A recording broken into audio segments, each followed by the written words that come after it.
Should Taylor Swift be Time Magazine's Person of the Year?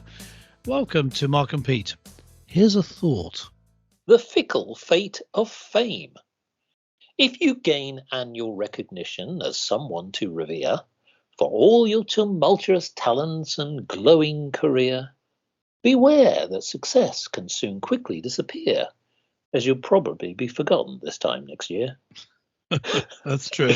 Yes. Well, yes, Taylor Swift has capped off an incredible 2023 by being named Time Magazine's Person of the Year. Yeah. Now, why is this? Well, Taylor Swift has achieved a great deal during this time. During her Eras Tour, film became the biggest concert movie of all time, taking in over $249 million at the global box office alone. Not only that, she also became the first living artist to have 5 albums in the top 10 in the US charts. And this is really quite extraordinary because it doesn't end there. She's also the first songwriter to score 7 Grammy nominations for the Song of the Year, which actually overtakes Paul McCartney and Lionel Richie. Well, can those glorious accolades continue? But here's our point. Even though that clearly she is adept at being a great songwriter and performer, should she really gain Person of the Year? Clergyman Pete, I ask you, are there other people that should have been considered for this? And maybe we have some religious thoughts that could play to effect. Yes, well, as people will recognise, we're big fans of Taylor Swift here on the Mark and Pete show, and we have done previous episodes focusing on Taylor Swift. Absolutely. So we have great interest. Yes, indeed. And so we have great interest in her career. But can we really say let me put it as a question? Can we really say that Taylor Swift has achieved the most significant achievements? Yeah, well, you get what I mean. During this year, really? I mean, what about? Surely there's some people working in the charity sector, or some people running countries. I mean, absolutely. Joe Biden started lots of wars. He should win the Peace Prize. I mean, I say that because President Obama won the Peace Prize, and he started lots of wars. So, I think and bombed lots of people with drones. So, I mean, these people achieved things, whether they're good or bad. I mean, that was slightly facetious, just a little bit. But there were other significant politicians. I mean, Rishi Sunak, of course. There were politicians, despite that, who have achieved some good things. Really. And I mentioned the charity sector, but even talking about in the art sector, I mean, we've just had the Turner Prize announced, and so which is innovative and interesting bit of art. Jessie Darling.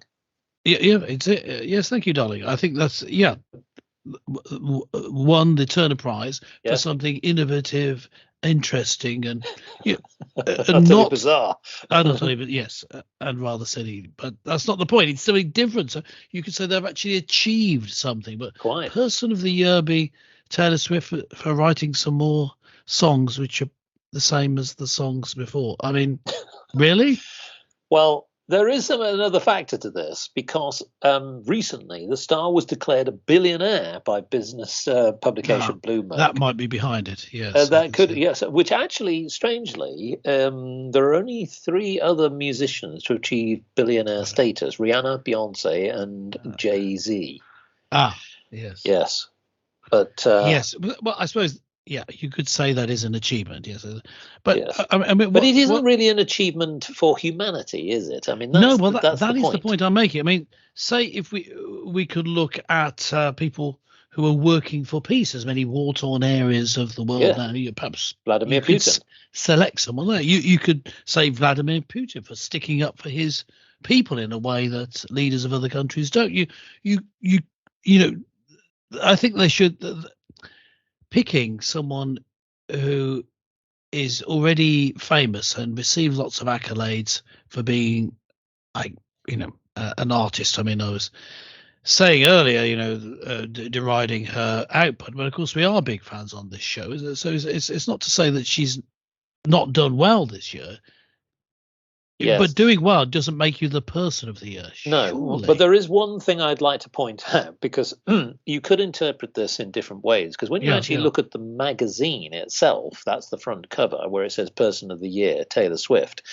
She's depicted sort of with her elbow in the air, wearing a cat. A picture featuring Benjamin wearing a Button, cat. the cat. Now, I must admit that it's a very provocative image, and the cat looks slightly embarrassed. So I would actually give the award to the cat for being able to pull being it off. Person of the Year. Yeah, why not? Yes. Why not? But you see, I mean, I do take issue with the whole idea of this, because selecting a different person each year is all very well, but surely Jesus Christ should be the Person of the Year every year. He has more significance in the world, being God in human form come to save us, remembering that at Christmas. Surely every year Jesus Christ is the Person of the Year. Isn't that right? Well, I think that that's a valid point. I mean, I know that Donald Trump would think differently to that. Because you could argue that maybe he should have been one of those individuals. I certainly know that he certainly worships himself and what he has to say. But I would actually go as far as a little bit further from that you're saying that Jesus Christ should be Person of the Year every year. Yes. I do agree with that to a point, but I'm going to challenge it that I think that Taylor Swift actually wins. Well, yeah, but you see, if you're going to say it's still Taylor Swift, I think you have a playoff like you do in sports. Have a sort of playoff and see who wins, see who can perform the most miracles. Yes, well, that's true, but I think it's not a miracle that Taylor Swift is so famous anyway. So surely she wins. Okay.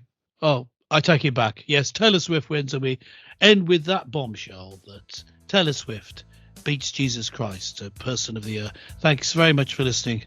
Catch you next time.